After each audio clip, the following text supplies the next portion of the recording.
Bonjour. Aujourd'hui, on va parler de ce bouquin-là, Seul le résultat compte. Je vais répondre à différentes questions qu'on m'a posées sur mes livres, dans les prochaines vidéos que je vais faire.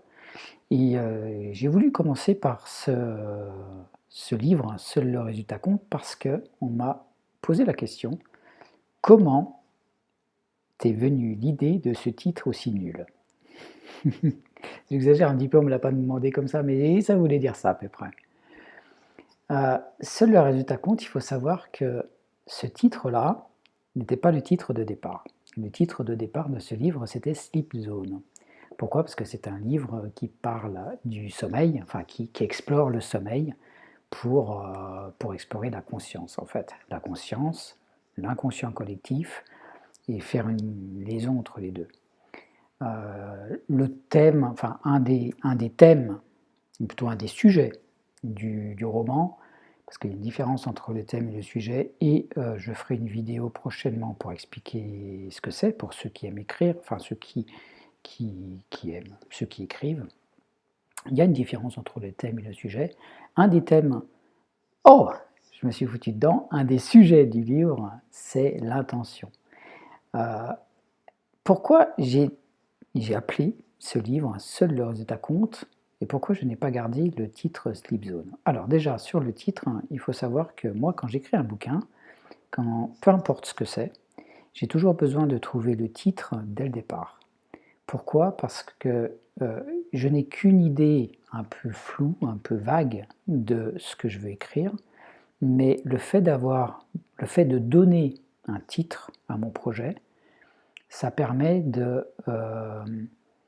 d'avoir en quelque sorte la graine du projet.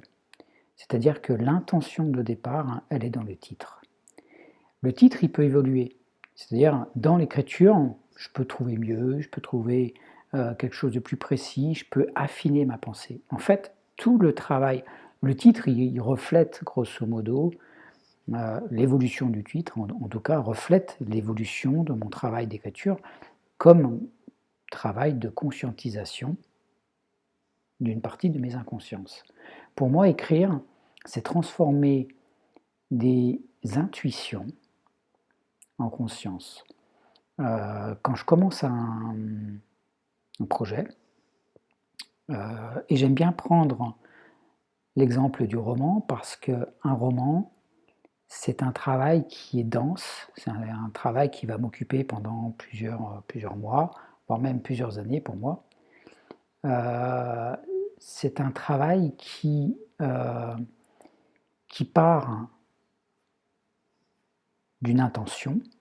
J'ai l'idée de départ, en l'occurrence une question existentielle, et cette question va m'aider à m'explorer ou à explorer mon inconscient, c'est-à-dire que c'est une exploration de mon univers intérieur, de mon monde intérieur.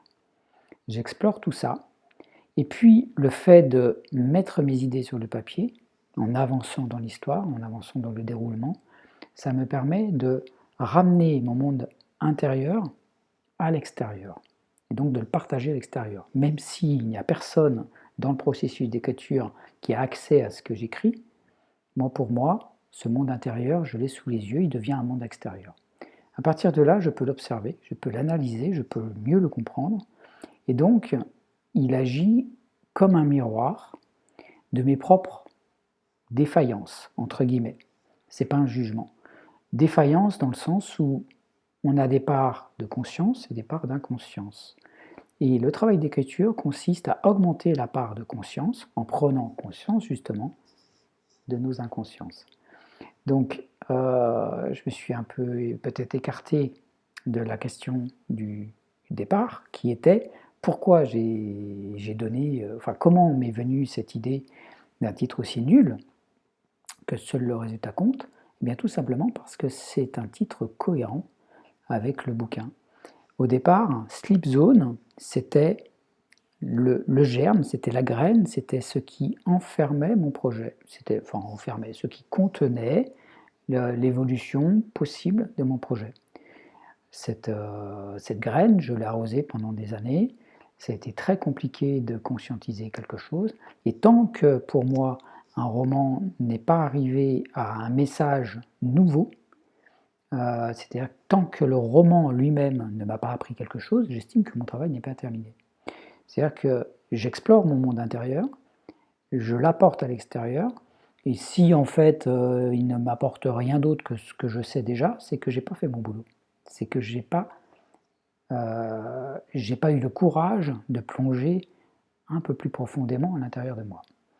Donc j'analyse ce que j'ai sous les yeux, j'analyse tout ça, j'essaie de comprendre, et ensuite je replonge, et c'est tout un travail comme ça de je m'intériorise, j'explore ce qui se passe à l'intérieur de moi, et ça c'est quelque part c'est du lâcher prise, parce que pour faire ça, pour accéder à son inconscient, il faut oublier l'intention d'y accéder. C'est un peu bizarre, mais il faut se faire le plus vite possible, et puis écrire comme ça vient.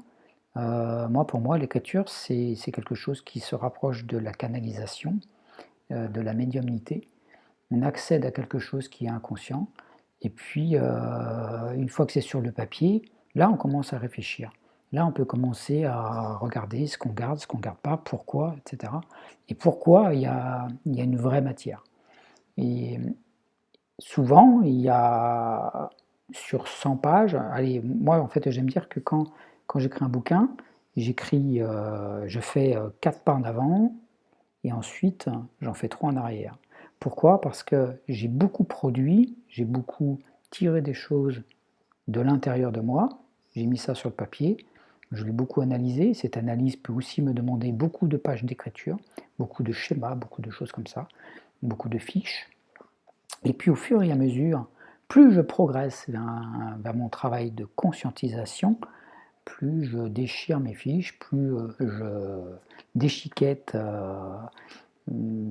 toutes les feuilles que j'ai pu écrire pour arriver à condenser tout ça.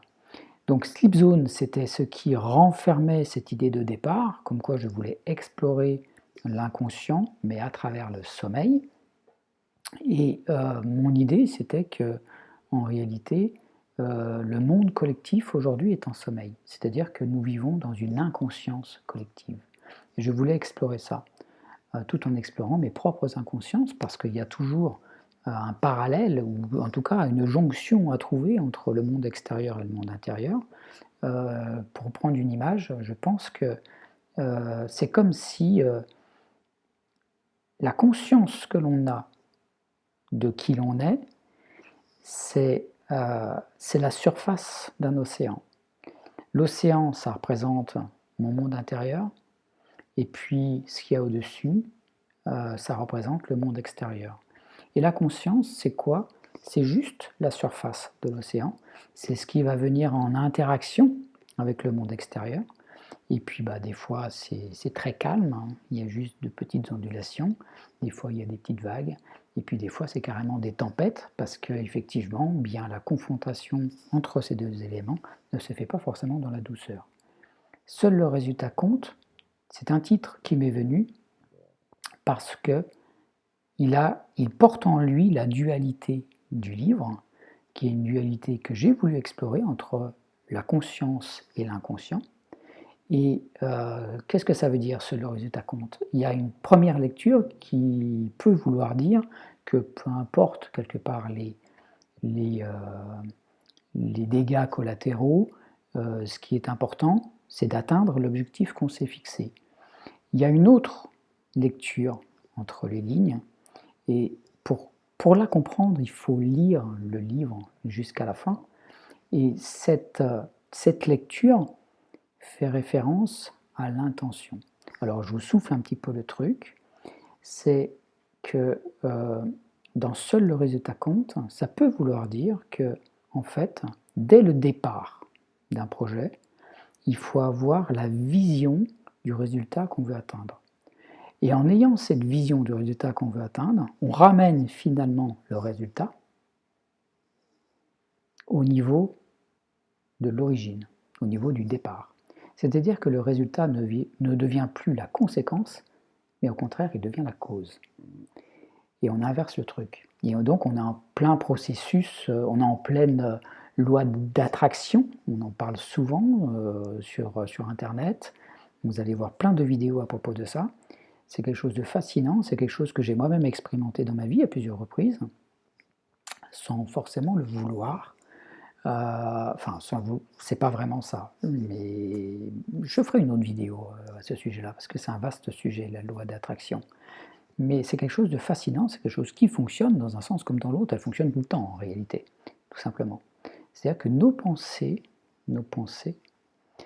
ont le réel pouvoir d'imprégner la matière. Nos pensées, c'est l'océan. La matière, c'est la surface de l'océan.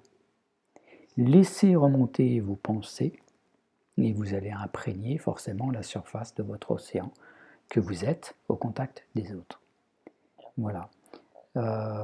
Donc pour revenir au titre, eh bien, donc pour résumer, moi je pars du principe, en tout cas moi j'ai besoin d'avoir un titre dès le départ, quitte à ce que ce titre évolue.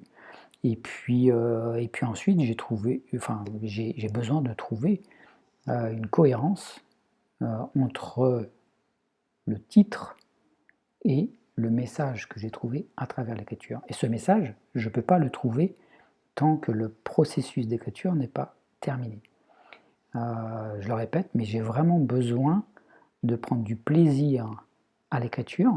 C'est un plaisir qui peut se faire dans la douleur, ça peut paraître paradoxal, mais le plaisir, il est au moment où j'ai terminé l'écriture. Parce qu'au moment où j'ai terminé l'écriture, j'ai entre les mains un message, un enseignement, une clé, appelez ça comme vous voulez, que je n'avais pas avant. Voilà. Et donc j'encourage beaucoup de gens à utiliser l'écriture pour mieux se comprendre, pour mieux comprendre ce qui se passe effectivement à l'intérieur de soi. Mais plus vous allez plonger à l'intérieur de vous, et en réalité, plus vous allez vous connecter aux autres. C'est très paradoxal, mais en réalité, nous avons un fond commun qui est cet océan. Nous sommes juste des petites gouttes d'eau à la surface de cet océan, d'accord ? Nous sommes une parcelle de cette grande surface qui est entre deux inconscients, qui sont l'inconscient individuel, qui en réalité donc est un océan commun, un fond commun, et ce fond commun, il vient de la pluie qui vient de l'inconscient collectif. Et l'inconscient collectif, il faut le nourrir. Il faut le nourrir avec justement les pensées que l'on va partager avec les autres, qui vont se transmuter, qui vont rejoindre cet inconscient collectif. Je ne sais pas si dans les images je suis très... là je pense que je suis un peu parti, mais c'est pas grave. Je vous embrasse, je vous souhaite une bonne journée. Je voulais faire une vidéo courte, mais je ne sais pas du tout faire court. J'essaierai de m'améliorer au fur et à mesure. J'arrive déjà à faire des vidéos, c'est déjà pas mal. Je pars de très très loin. J'y reviendrai. Bonne journée à vous, bonne écriture.